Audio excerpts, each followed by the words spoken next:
अखिल भारतीय पुजारी महासंघ के अध्यक्ष ने संत समुदाय और अखाड़ों में जातिवाद का बीजारोपण घातक बताया है। पुजारी महासंघ के अध्यक्ष महेश पुजारी ने अखाड़ा परिषद अध्यक्ष रविंद्र पुरी को पत्र लिखा। साधु संतों में एससी, एसटी और दलित साधुओं के नाम पर राजनीति कर उनके मान सम्मान को ठेस क्यों पहुंचाई जा रही है, इस विषय का एक पत्र प्रधानमंत्री और मुख्यमंत्री को लिखा है। तो वहीं अखाड़ा परिषद द्वारा 100 दलित वर्ग के साधुओं को महामंडलेश्वर बनाने की बात सामने आने के बाद महाकाल मंदिर के पुजारी और अखिल भारतीय पुजारी महासंघ ने आपत्ति ली है। आरोप लगाया है कि साधु का कोई जाति या वर्ण नहीं होता, उसके लिए सभी समान होते हैं। साधुओं में एसटी, एससी और दलित क्यों, दलित के नाम का जातिवाद होने लगेगा तो देश में साधु संतों का जो मान सम्मान कम होगा या समाप्त होगा। जैन संत कभी भी किसी वर्ग या राजनीति की बात नहीं करते, वह केवल अपने जैनत्व को आगे बढ़ाने की बात करते हैं। पिछले कई दशकों से सनातन धर्म को मानने वाले अनुयायियों की भी किसी साधु संत से उसकी जात नहीं पूछी, केवल उनके ज्ञान को माना है। तो फिर आज साधु संतों में एसटी, एससी और दलित साधुओं के नाम पर राजनीति कर उनके मान सम्मान को ठेस क्यों पहुंचाई जा रही है, इस विषय का एक पत्र अखिल भारतीय पुजारी महासंघ के राष्ट्रीय अध्यक्ष महेश पुजारी एवं सचिव रुपेश मेहता ने अखाड़ा परिषद अध्यक्ष रविंद्र।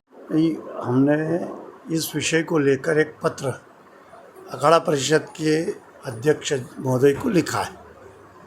वो इस देश की संस्कृति को भी समझते हैं और सनातन धर्म को भी जानते हैं, और जिस पद पर आज वो है उस पद के कारण पूरे देश का साधु संत समाज एक जगह जुड़ा हुआ है, उसमें किसी भी प्रकार का भेदभाव नहीं है। अभी कुछ दिनों पूर्व एक समाचार पत्र में ये बात उन्होंने कही है कि देश में 100 एसटी, एससी और दलित के महामंडलेश्वर बनाई है, ये उन्होंने कहा है।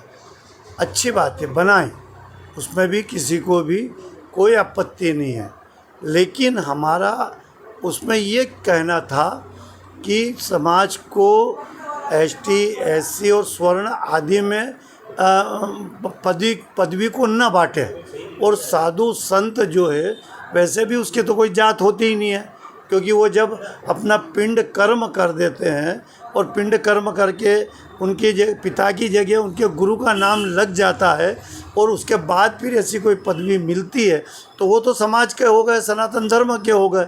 वो फिर किसी व्यक्ति विशेष, समाज या जात या परिवार के थोड़ी रहे। तो जिस व्यवस्था को विशालता दी हुई है इस भारत में और विशालता मिली हुई है, और उनका जो समाज में जो सम्मान है, इससे सम्मान घटेगा, क्योंकि फिर यहाँ जाति भेद होने लगेगा। कोई ये कहेगा कि ये स्वर्ण का महामंडलेश्वर है, कोई कहेगा कि ये तो राजपूत है, कोई ब्राह्मण है, कोई कहेगा दलित है। तो इस तरीके से ये संतों में एक विघटन की स्थिति बनेगी और एक दिन सनातन को समाप्त होने की स्थिति पर आ जाएगा।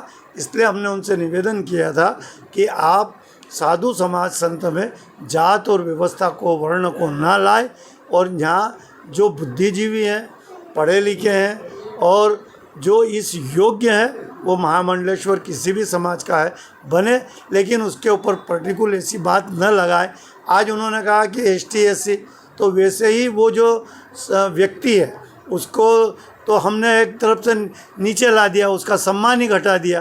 तो वो सम्मान बना रहे और उनको वो आदर मिलता रहे, इसलिए हमने उनको पत्र लिखा है। किसको लिखा है पत्र? अखाड़ा परिषद के जो महामंडलेश्वर रविंद्र आचार्य हैं, अध्यक्ष रविंद्र पुरी जी महाराज, एक उनको लिखा है।